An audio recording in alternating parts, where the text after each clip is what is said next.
Chers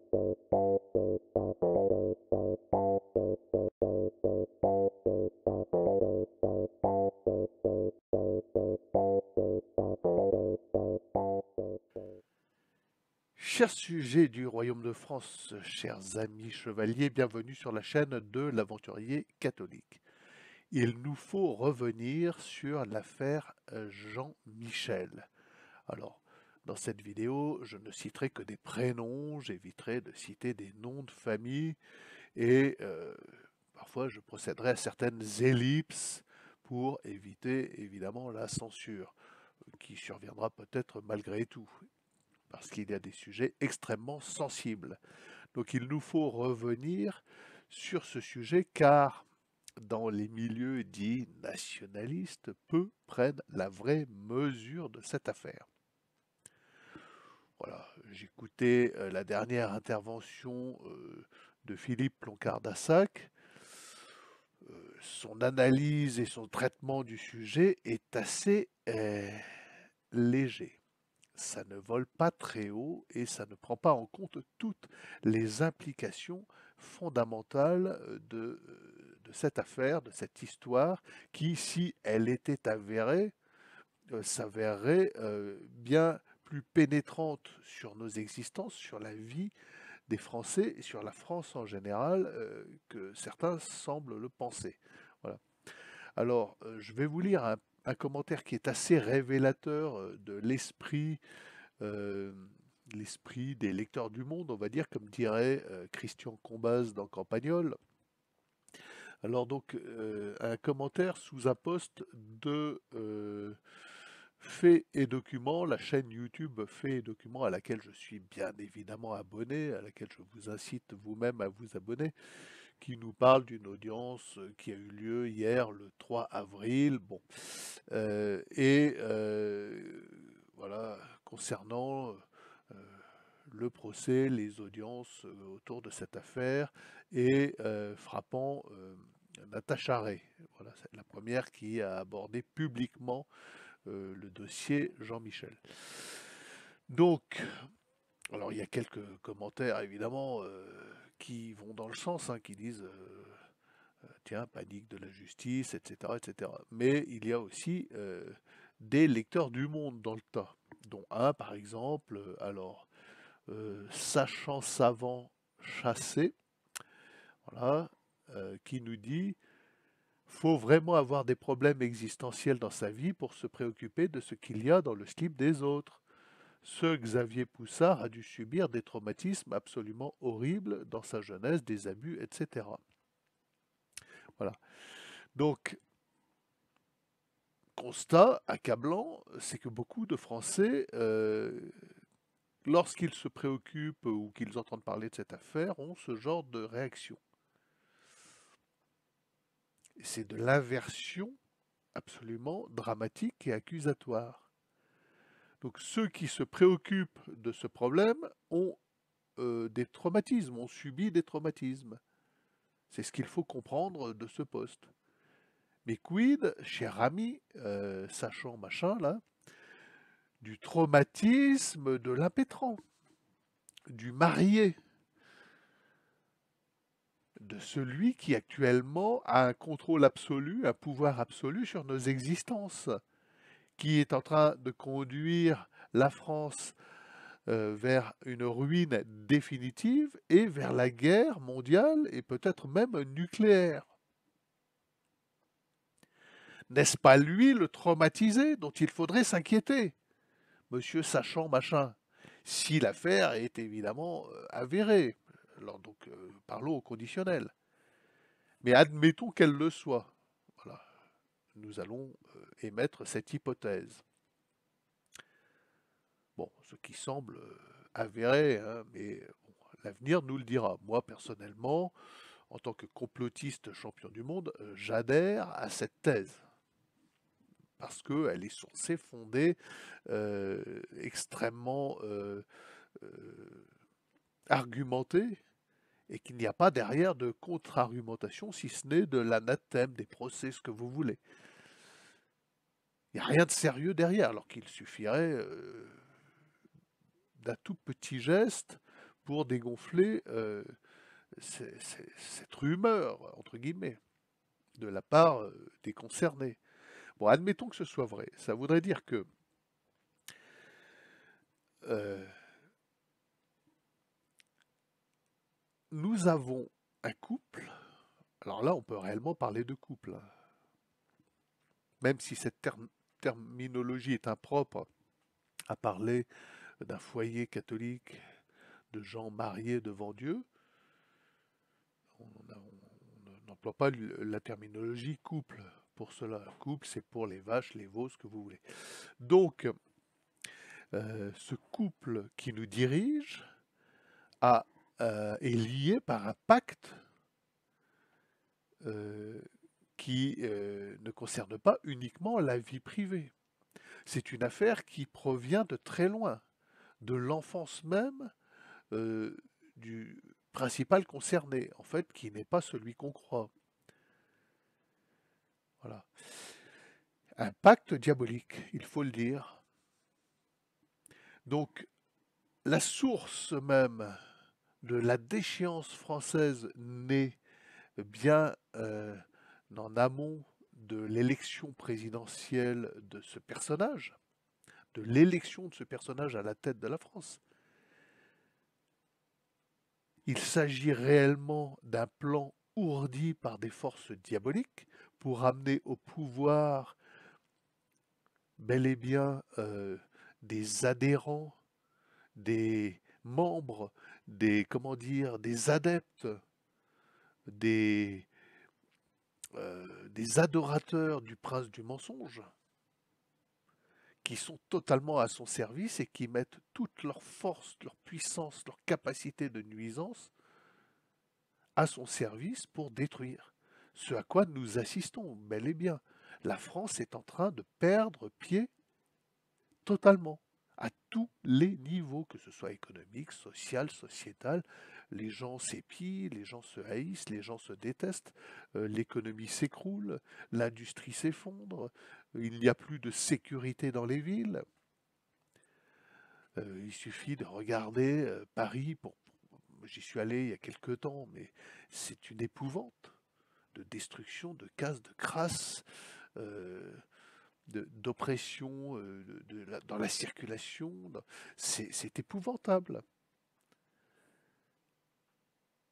Tout ceci est dû à une cause unique, à un plan ourdi bien en amont de cette élection présidentielle.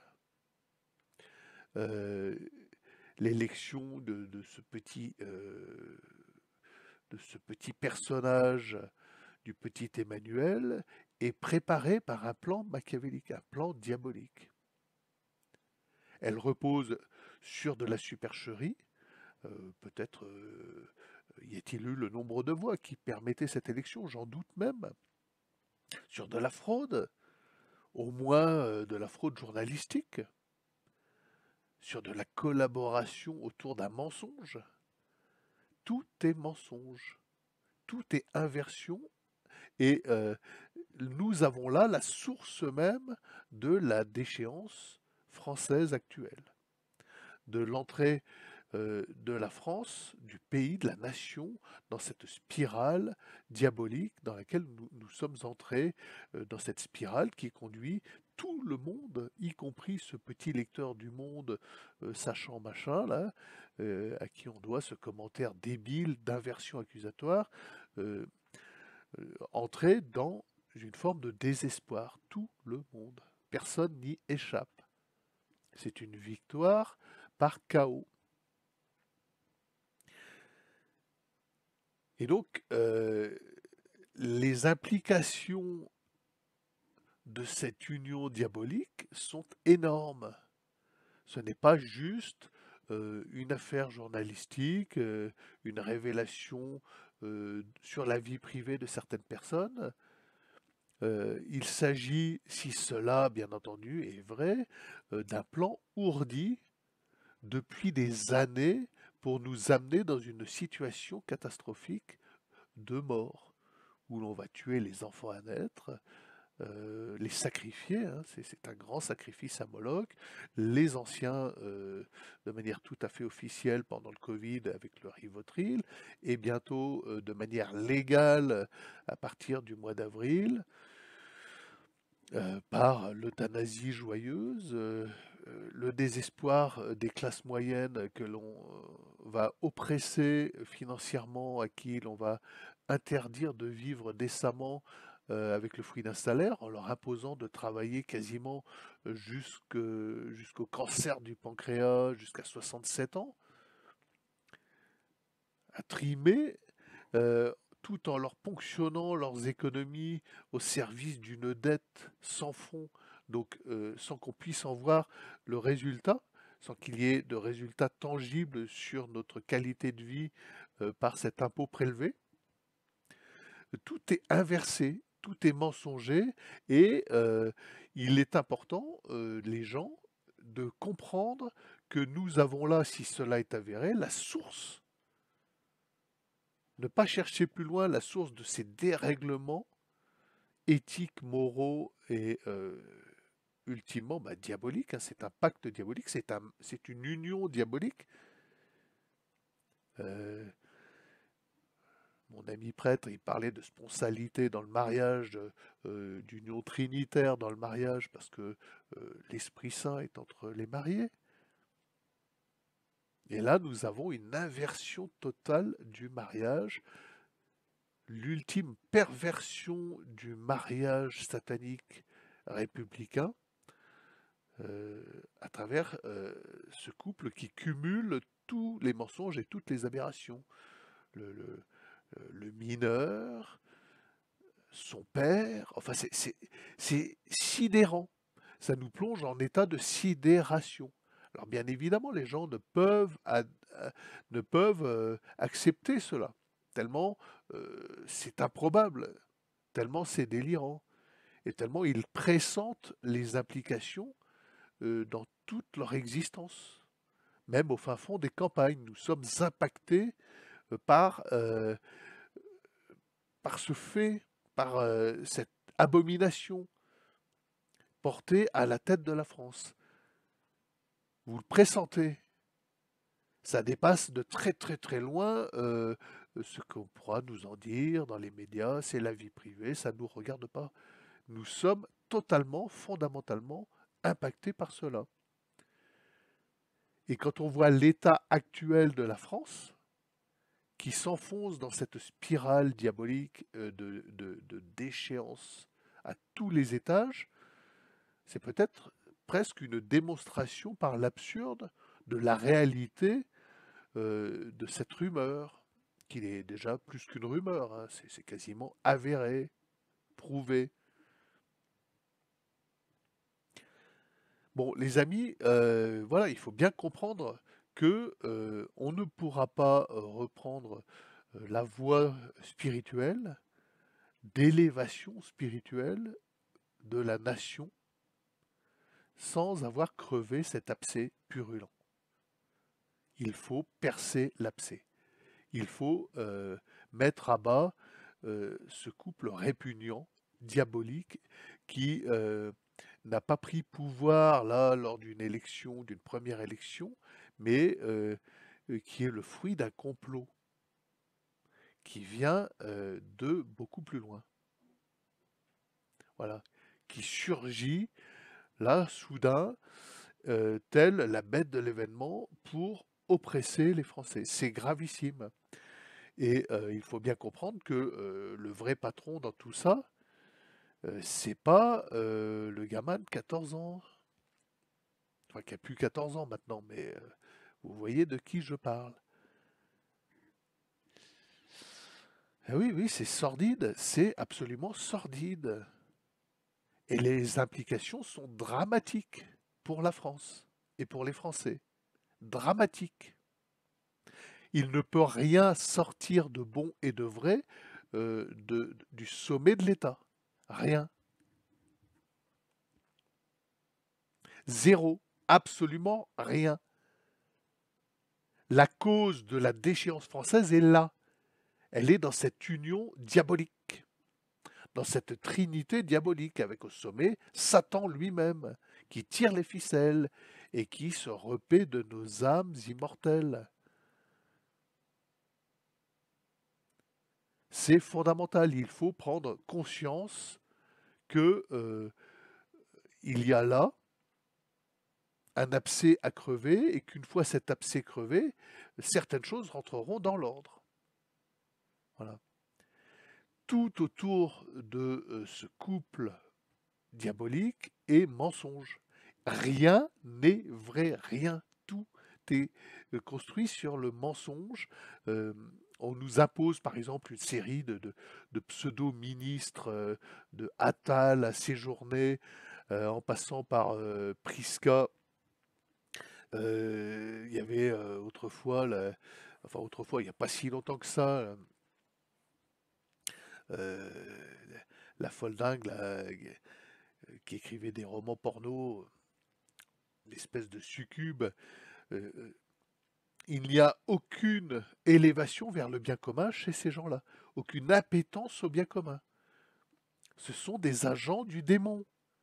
Euh, c'est une émanation directe de cette source présidentielle. Bon, je ne sais pas si vous saisissez l'importance, l'énorme importance de cette affaire. En tout cas, les amis, il faut partager. Il est important de réveiller les endormis, de leur expliquer que, voilà, ne cherche pas. Il n'y aura pas de sauveur tant que cet abcès ne sera pas vidé, tant qu'on ne sera pas allé au bout. Il n'y en aura pas. Donc, abonnez-vous et à demain peut-être.